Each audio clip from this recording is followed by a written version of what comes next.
하나님의 말씀은 사도행전 4장 36절에서 사도행전 5장 5절까지 말씀입니다.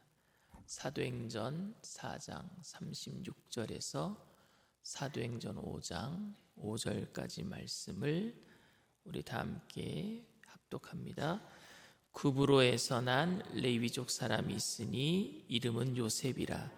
사도들이 일컬어 바나바라, 번역하면 위로의 아들이라 하니, 그가 밭이 있음에 팔아 그 값을 가지고 사도들의 발 앞에 두니라.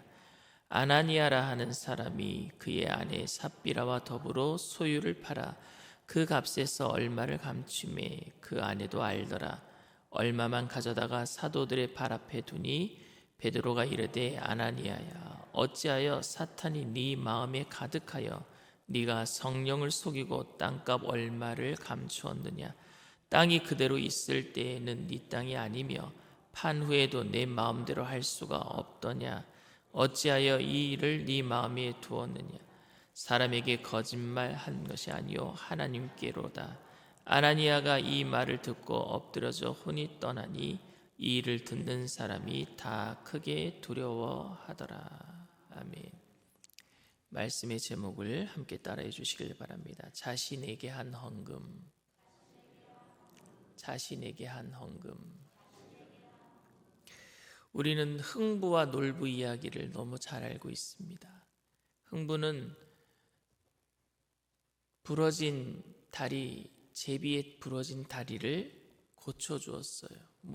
어떤 것을 얻기를 원하고 고쳐준 게 아니라 그냥 순수한 마음으로, 불쌍한 마음으로 고쳐주었어요. 그랬더니 그 제비가 박씨를 물어다 갖다 줬죠. 그 박씨를 심었더니 큰 박이 생겼는데 그 박을 탔더니 그 안에서 금은보화가 나왔어요. 그걸 형 놀부가 봤어요. 그리고 형 놀부는 무엇을 바라고 다리가 안 부러지니까 일부러 다리를 부러뜨려서, 제비 다리를 부러뜨려서 그래서 고쳐줬어요. 그랬더니 그 제비가 정말 또 박씨를 물어다 줬어요. 그래서 그 박을 심었더니 큰 박이 됐어요. 그래서 기쁨으로 탔어요. 기대하고 탔어요. 그런데 거기서 도깨비가 나와서 그 집안을 다 엉망으로 망가뜨리고 말았어요. 흥부는 무엇을 기대하지 않았습니다. 그런데 놀부는 기대했어요. 여러분, 헌금은 기대하고 드리는 걸까요? 아니면 그냥 드리는 걸까요? 팀 켈러 목사님은 탕부의 하나님이란 책을 지었어요. 탕부란 말이 저는 굉장히 거북합니다. 왜냐하면 탕자란 말은 있어도 탕부란 말은 성경에 없습니다. 탕이란 말은 여러분 허비하다라는 그 한자잖아요. 낭비하다, 허비하다라는 게 한자어 탕입니다. 쓸데없는 일에 사치스럽게 사용하는 것을 탕비한다, 탕자 이렇게 씁니다. 그런데 여러분, 왜 팀 켈러 목사님은 탕부의 하나님이란 책을 썼을까요? 아버지의 유산을 허랑방탕하게 쓴 탕자는 탕자 이렇게 얘기도 되겠는데 왜 하나님을 탕부, 허비한 아버지라고 얘기했을까요? 저는 죄인들을 향해서 우리에게 아낌없이 주신 것이 사람 편에서 보면 참 고맙고 은혜로운 일인데 하나님 편에서 볼 때는 어쩌면은 허비한 일 아니겠는가? 아들을 주셨잖아요. 다 주셨잖아요. 쓸데없는 인생을 위해서, 죽어 마땅한 인생을 위해서 다 주셨잖아요. 아버지 편에서 볼 적에는 그것이 좀 허비한 것 아니겠는가 하는 생각. 그래서 엄청난 낭비의 사랑으로 보는 거예요. 엄청난 낭비의 사랑. 그런 사랑을 받을 자격 조건이 없는 사람임에도 불구하고 스스로 주인됨으로 창조주 하나님을 거역하고 배신한 무익한 자들임에도 불구하고 하나님은 우리에게 주시는 사랑이 사실은 낭비예요. 왜? 우리가 받을 자격이 없기 때문에 그렇습니다. 아들을 주기까지 우리를 사랑하신 하나님의 사랑은 우리가 갚거나 보답할 수 있는 종류의 사랑이 아닙니다. 우리의 어떤 희생도, 우리의 어떤 예배도 하나님의 복과 사랑을 요구하거나 기대할 수는 없습니다. 그러니까 하나님의 사랑을 무조건적이라고 말할 때에 이는 단순히 아무 조건 없이 거저 주신 것이라는 의미일 뿐만이 아니라 그 어떤 것으로도 갚을 수 없다라는 의미이기도 합니다.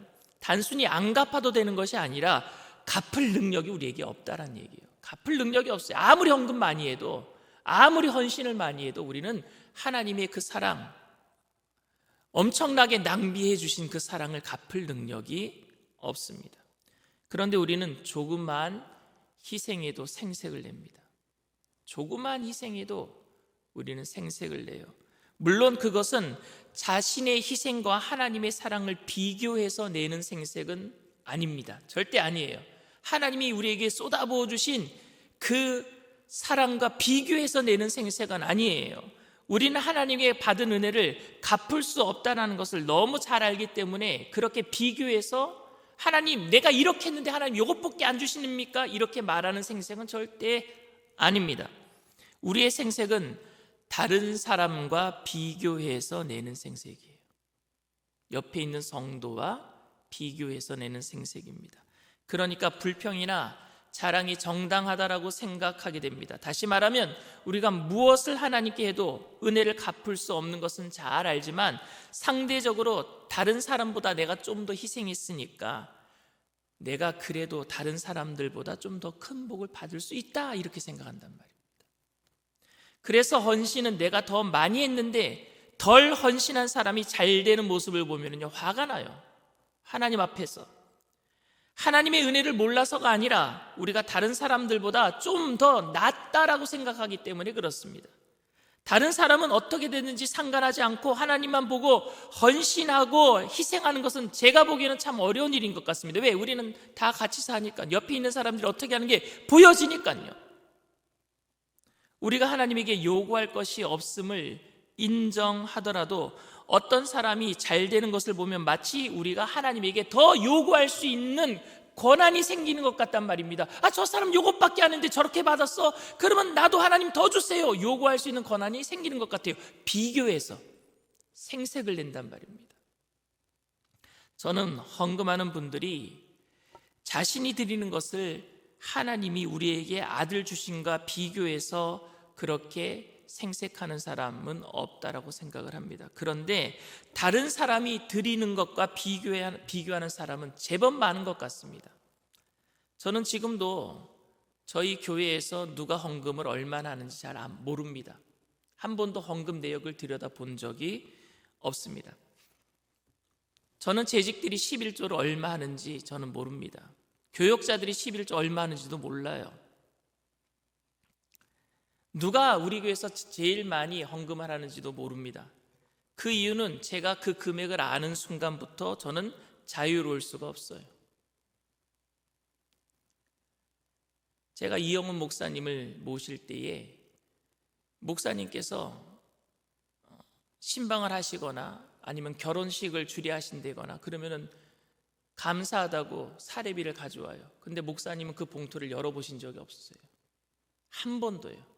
열어보신 적이 없으세요. 그리고 그것을 재정국에 입금을 시키셔요. 목사님이 저한테 그런 말씀을 하셨어요. 그 봉투를 열어보는 순간 그 사람이 그 봉투의 금액만큼 보인대요. 비교하기 싫다라는 거예요. 사람을 그렇게 비교하기 싫다라는 거예요. 저는 이민 목회할 때 제 책상에 오후 3시만 되면은요 그날 헌금 내역이 쫙 올라와요. 이민 목회할 때 누가 얼마 냈는지 제가 그걸 경험했어요. 그 다음부터는 제가 그분을 그렇게 보려고 하지 않더라도 이분이 이것밖에 안 냈네, 이분이 이만큼 내셨네, 이렇게 비교가 되더라고요. 그래서 제가 다짐했어요. 헌금 안 보기로. 교인들을 돈으로 보지 않으려는 노력은요 굉장히 힘들어요. 목사도 그렇게 보게 되면 비교하게 돼 있어요. 일부러 안 보려고 합니다. 그저 헌금이 전체가 얼마가 들어오는지, 목사이기 때문에, 담임 목사이기 때문에 헌금이 전체가 얼마가 들어오는지, 그리고 그 헌금이 어떻게 쓰여지는지에 대해서는 제가 마지막으로 결제 도장을 찍습니다. 그리고 꼼꼼히 살펴봐요. 이 돈이 어떻게 쓰이고 있는지. 비교 의식은 여러분 원죄에서 비롯된 것으로 형제와 이웃을 경쟁자로 만들어서 남들보다 잘해도 남들보다 못해도 결국 인생을요 황폐하게 만들어요. 비교 의식은 아주 불순한 것입니다. 어떤 선한 목적을 이루기 위해서든 스스로 최고가 되려는 마음을 자극하는 것은요 비교 의식을 통해서 자극하잖아요. 그건 굉장히 저는 위험한 일이라고 저는 생각을 합니다. 복을 받기 위해서나 재앙을 면하기 위해서 혹은 남들에게 무시를 당하지 않고 인정받기 위해서 헌금을 하는 것을 과연 하나님이 기뻐하실까 싶기도 하고, 자기 중심성을 가지고 있는 우리 죄성이 있잖아요. 이런 죄성을 가지고 우리가 오직 하나님만 생각하고 철저히 순수한 마음으로 과연 헌금을 할 수 있을까 생각되기도 합니다. 오늘 본문은 엄청난 헌금을 드리고도 결국 죽임을 당한 아나니아와 삽비라의 이야기입니다. 여러분, 엄청난 헌금을 낸 거예요. 땅을 팔아서 조금 숨겨놓고 아마 더 많은 금액을 헌금했다 저는 생각을 합니다. 근데 헌금의 출발점은요 하나님의 사랑, 하나님을 향한 사랑, 형제 자매를 위한 긍휼히 여기는 마음도 아닌 비교 의식에서 출발한 헌금이었습니다. 오늘 본문 36절 37절 말씀입니다.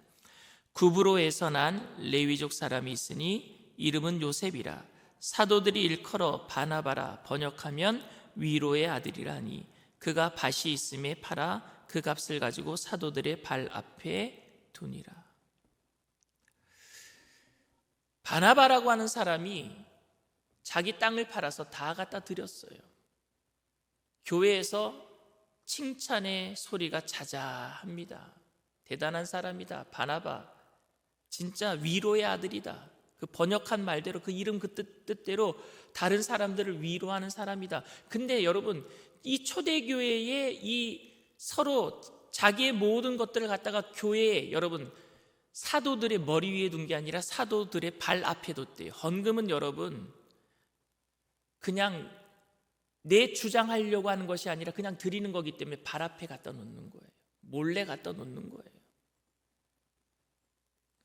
사도들의 발 앞에 갖다 놨어요. 근데 이걸 가지고 공산주의자들은 전부 다 같이 그냥 공유하자, 갖다 놓고 같이 쓰자. 이게 공산주의가 여기서 나왔어요. 마르크시즘이라고 하는 그 마르크스가 이 성경을 읽다가 공산주의가 여기서 나온 거예요. 잘못된 겁니다, 여러분. 성경은 공산주의를 이야기한 적이 없어요.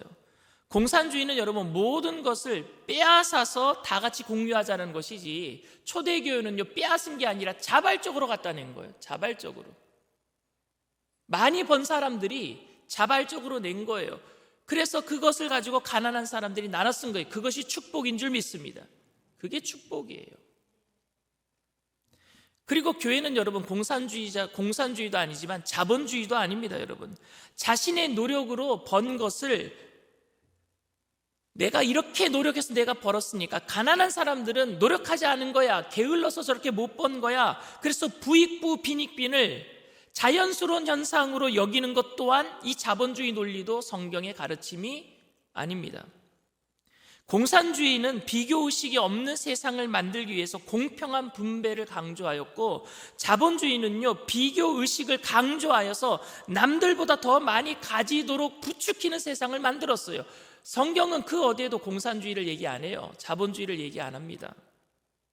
그런데 아나니아와 삽비라가 그 비교의식으로 지금 헌금을 하고 있는 것입니다. 바나바라는 사람이 자신의 땅을 팔아서 사도들의 발 앞에 그 헌금을 가져다 놓았더니 교회에 많은 사람들이 칭찬하는 소리를 들었어요. 그리고 자기도 땅을 가지고 있는데 다른 사람들의 눈총이 조금 따갑기도 했나 봅니다. 땅 가지고 있으면은 좀 여분의 땅이 있으면 팔아서 드리는 게 또 가난한 사람들을 돕는 일인데, 내가 가만히 있다가는 또 눈총 받겠구나, 그리고 저렇게 드리니까 칭찬받네, 비교의식이 들어왔어요. 그래서 아나니아와 삽비라도 자신의 땅을 팔아서 그래서 조금 가지고 베드로 사도 앞에 가지고 나온 겁니다. 오늘 사도행전 5장 1절부터 2절까지 말씀입니다. 아나니아라 하는 사람이 그의 아내 삽비라와 더불어 소유를 팔아 그 값에서 얼마를 감춤해 그 아내도 알더라. 얼마만 가져다가 사도들의 발 앞에 두니. 비교의식은 여러분, 남들보다 못하다는 소리를 듣기 싫어할 때 자신의 것을 희생하게 만들기도 해요. 희생하는 게 힘들긴 해요. 그런데 비교의식 속에 이게 가능해집니다. 아, 내가 해야 되겠구나. 그러나 그 희생은 자발적인 희생이 아니라 억지로 하는 것이기 때문에 자신의 것을 남겨놓는 거짓된 희생이 될 수밖에 없습니다. 그래서 그 값에서 얼마를 감추었던 것입니다. 헌신이 진정한 감사와 존경의 표현이 아니라 남보다 잘하기 위해서 혹은 대가나 보상을 기대해서라면 그 헌금, 그 헌신은 하나님께 한 게 아니라 나에게 한 거예요. 예배가 감사와 헌신의 표현이 아니라 의무와 비교의 행위라면 그것 또한 예배는 하나님께 드린 것이 아니라 나에게 드린 것입니다. 헌금을 하는 것이 복을 받기 위해서나 재앙을 피하기 위해서라면 그것도 하나님께 한 것이 아니라 나에게 한 것입니다. 저는 옛날에 실제로 옛날 어른들이 나무나 산이나 바다를 신으로 여겨서 섬긴 것은 저는 아니라고 생각합니다. 그것들을 신으로 여긴 것은 단순히 그것들이 재앙을 우리에게 준다라는 생각에서 비롯된 것이니까. 자연에서 막 그냥 재앙이 일잖아요. 그러니까 나무에다가 비는 거예요. 우리 재앙 안 받게 해달라고. 바다가 막 흉흉하니까 배 타고 어부가 나가면은 가정에서 어머니들이 뭐 했어요? 바다에다가 비는 거예요. 우리 남편 보살펴 달라고. 결국 재앙에서 자기를 보호하기 위해서 인간들이 만든 일종의 장치일 뿐이에요.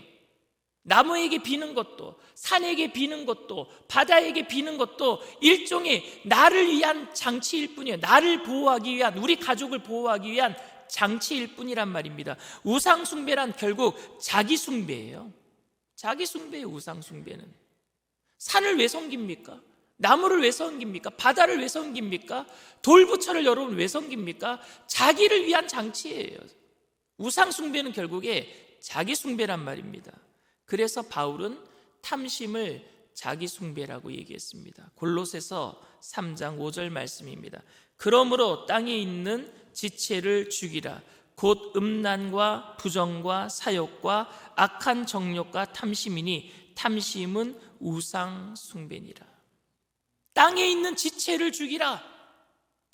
이 몸이 원하는 게 다 탐심이란 말입니다. 나를 위해서 하려고 하는 모든 것들이 결국 우상 숭배임을 이야기하고 있습니다. 존경과 신뢰로 돌이나 나무를 섬기는 것이 아니라 두려움과 불안으로 돌이나 나무를 섬겼어요. 따라서 사람들은 두려움과 불안을 자극해서 헌금을 강요하거나 헌신을 요구하는, 만약에 교회가 그렇게 하고 있다면 교회 또한 그런 원시 종교가 되어버리고 말고 교회 또한 우상 종교가 되고 마는 겁니다. 여러분, 무엇을 받기 위해서가 아니라 순수한 마음으로 드리지만 그렇게 순수하게 드리면 하나님께서 틀림없이 내게 복을 주실 것이다 라는 그렇게 생각하는 것도 문제가 될 수 있을 것 같습니다. 그때 우리가 놓치지 말아야 될 질문이 있어요. 우리가 무엇인가 하나님께 드릴 때마다 놓치지 말아야 될 질문이 있어요. 우리가 예배를 드릴 때마다 놓치지 말아야 될 질문이 있습니다. 이것이 내가 지금 죽게 하고 있는 것인가 아니면 나에게 하고 있는 것인가? 늘 생각해 보시길 바랍니다. 이게 내가 지금 하나님께 드리고 있는 것인가 아니면 나를 위해서 하고 있는 것인가? 주님께 드리면서 내가 기대하고 있는 것은 없는가? 예배 중에도 헌금 중에도 여전히 내가 주인은 아닌가? 이런 질문은 여러분들이 드리는 예배, 여러분들이 드리는 헌신, 여러분들이 드리는 헌물 안에서 내게 감춰진 비교의식과 치열한 싸움을 가능하게 할 거예요. 그런 질문을 던질 때마다 싸워내야 돼요. 여러분들, 비교의식과 싸워내야 돼요. 우리는 하나님은 우리에게 적은 것을 주셨다라는 것이 섭섭한 게 아니에요. 다른 사람에게 나보다 좀 더 많이 주셨다는 것 때문에 섭섭해집니다. 비교의식이에요. 믿는 모든 자에게 주신 구원에 대한 감사의 마음은 다 있지만 그 은혜를 받기에 우리가 합당하지 않다는 것을 확실하게 우리가 알고 있지만 그래도 우리보다 더 못한 사람들이 우리보다 잘 되는 게 참을 수가 없어요. 인정받는 건 나보다, 다른 사람이 목사님에게 인정받는 건 나보다 더 다른 사람이 하나님께 인정받는 거 참을 수가 없어요. 그래서 왜 그들이 그렇게 인정받고 있는지, 잘 되고 있는지 궁금하고 못마땅합니다. 이런 인간의 죄성을 자극해서 헌금하고 헌신하게 만든다면 그거는 여러분 하나님께 하는 게 아니라 나에게 하는 거예요. 그래서 사람들은 주님의 은혜 때문에 헌신하지만 다른 사람들 때문에 그 헌신을 멈추기도 합니다. 저는 많이 봐왔어요. 다른 사람들에게 위축되어서 그만두고 다른 사람들보다 우월해서 지속하려는 유혹이 늘 우리 안에 있어요. 비교하다 보니까 내가 잘한다 칭찬받으면 더 하는 사람도 있고, 저 사람은 나보다 못한 사람들인데 왜 저 사람만 인정받지 하니까 하려고 했던 것도 멈춰버리고, 다 비교에서 시작이 돼요. 사랑하는 성도 여러분, 어떤 상황 속에서도 이게 나에게 하는 것이 아니라 하나님께 하고 있다는 사실을 기억하게 되기를 바랍니다. 그 싸움을 싸워내야 돼요. 그 싸움을. 어떤 상황 속에서도 주님만 의식하고 다른 사람과 비교해서 나에게 한 헌금이 아니라 주님께만 드리고 주님께만 감사하는 저와 여러분들 다 되시기를 주님의 이름으로 축원을 드립니다.